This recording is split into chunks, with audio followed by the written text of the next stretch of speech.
નમસ્કાર મિત્રો, સ્વાગત છે તમારું અમારી યુટ્યુબ ચેનલમાં। તો મિત્રો, આજના વિડીયોમાં કમિશનર કુટીર અને ગ્રામ ઉદ્યોગ વિભાગની એવી અગત્યની યોજના વિશે વાત કરીશું કે જે યોજનાનું નામ છે માનવ કલ્યાણ યોજના।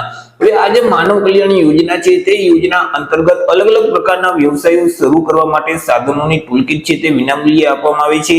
તો યોજના વિશે આપણે તમામ માહિતી એક જ વિડીયોમાં મેળવી લઈએ। તે પહેલા વિડીયો ગમે તો લાઈક અને શેર કરી દેજો, ચેનલમાં નવા હોય તો ચેનલને સબસ્ક્રાઇબ કરી દેજો। તો ચાલો મિત્રો, વિડીયોની શરૂઆત કરીએ।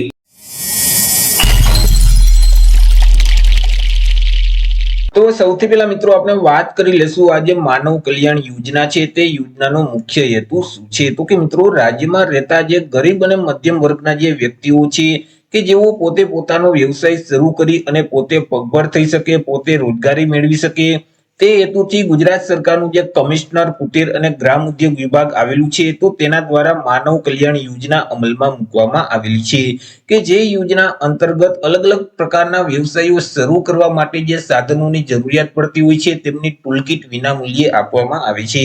વાત કરી લઈએ કે કયા કયા પ્રકારના સાધનો માટે ટૂલકીટ મળવાપાત્ર થાય છે। તો કે યોજના અંતર્ગત અલગ અલગ 10 પ્રકારના વ્યવસાયો શરૂ કરવા માટે સાધનોની ટૂલકીટ આપવામાં આવે છે કે જેમાં દૂધ દહીં વેચનારનો વ્યવસાય છે, ભરતકામનો વ્યવસાય છે, બ્યુટી પાર્લરનો વ્યવસાય છે, પાપડ બનાવટ છે, વાહન સર્વિસીસ અને રિપેરિંગનો વ્યવસાય છે, પ્લમ્બર છે, સેન્ટિંગ કામ છે, ઇલેક્ટ્રિક એપ્લાયન્સીસ અને રિપેરિંગ છે, અથાણા બનાવટ છે અને પંચર કીટ છે।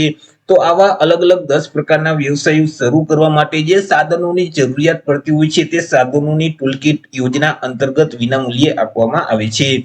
વાત કરી લઈએ લાભ વિશે કે યોજનાનો લાભ છે તે કોને કોને મળવાપાત્ર થાય છે। તો કે આ યોજનાનો લાભ છે તે રાજ્યના કોઈ પણ વર્ગના વ્યક્તિઓને મળવાપાત્ર થાય છે। પછી તે કોઈ પણ કેટેગરીના હોય, SC category, ST category, OBC, EWS કે સામાન્ય રાજ્યના કોઈ પણ વર્ગના વ્યક્તિ યોજનાનો લાભ છે તે મેળવી શકશે। પરંતુ અહીં યોજનાનો લાભ મેળવવા માટેના અમુક નિયમો નક્કી કરવામાં આવેલા છે। જેમ કે અરજદારના કુટુંબની વાર્ષિક આવક મર્યાદા નક્કી કરવામાં આવેલી છે। અરજદાર ગ્રામ્ય વિસ્તારમાં રહેતા હોય કે શહેરી વિસ્તારમાં, તેમના કુટુંબની જે વાર્ષિક આવક છે તે ₹6 લાખ સુધીની હોવી જોઈએ।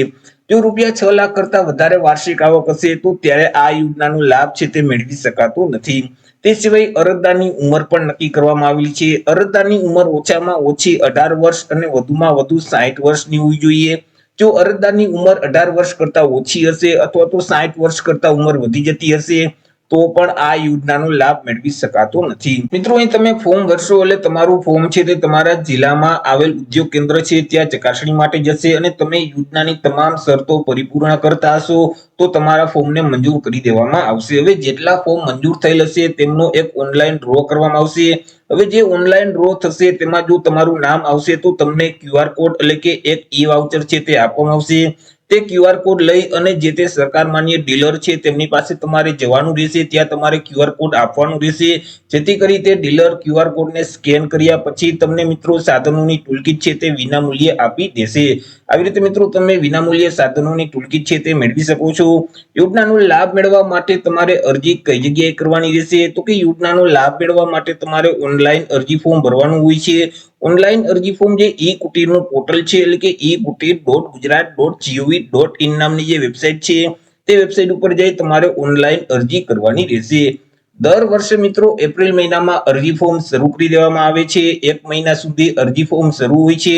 તો આ વર્ષે પણ એપ્રિલ મહિનામાં અરજી ફોર્મ છે તે શરૂ કરી દેવામાં આવશે।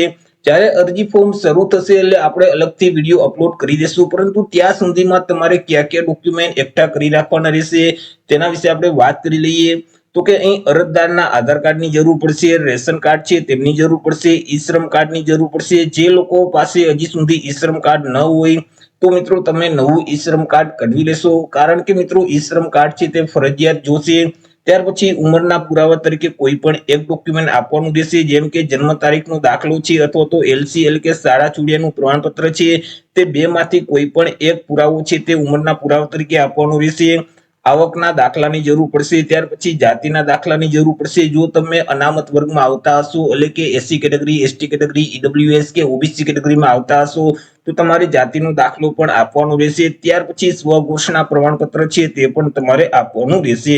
તો ફોર્મ ભરવા માટે તમારે આટલા ડોક્યુમેન્ટની જરૂર પડશે. આમાંથી મિત્રો જો કોઈ પણ ડોક્યુમેન્ટ ઘટતા હોય તો તમે એપ્રિલ મહિના સુધીમાં તમે તે ડોક્યુમેન્ટ તૈયાર રાખજો, કારણ કે એપ્રિલ મહિનામાં અરજી ફોર્મ છે તે શરૂ કરી દેવામાં આવશે. તો આવી રીતે મિત્રો કમિશનર કુટીર અને ગ્રામ ઉદ્યોગની અગત્યની યોજના કહી શકાય માનવ કલ્યાણ યોજના, કે જે યોજના અંતર્ગત અલગ અલગ 10 પ્રકારના વ્યવસાયો શરૂ કરવા માટે સાધનોની ટૂલકીટ આપવામાં આવી છે. તો આશા રાખું છું વિડીયો પસંદ પડ્યો હશે. વિડીયો પસંદ પડ્યો તો લાઈક અને શેર કરી દેજો. ચેનલમાં નવા હોય તો ચેનલને સબસ્ક્રાઇબ કરી દેજો.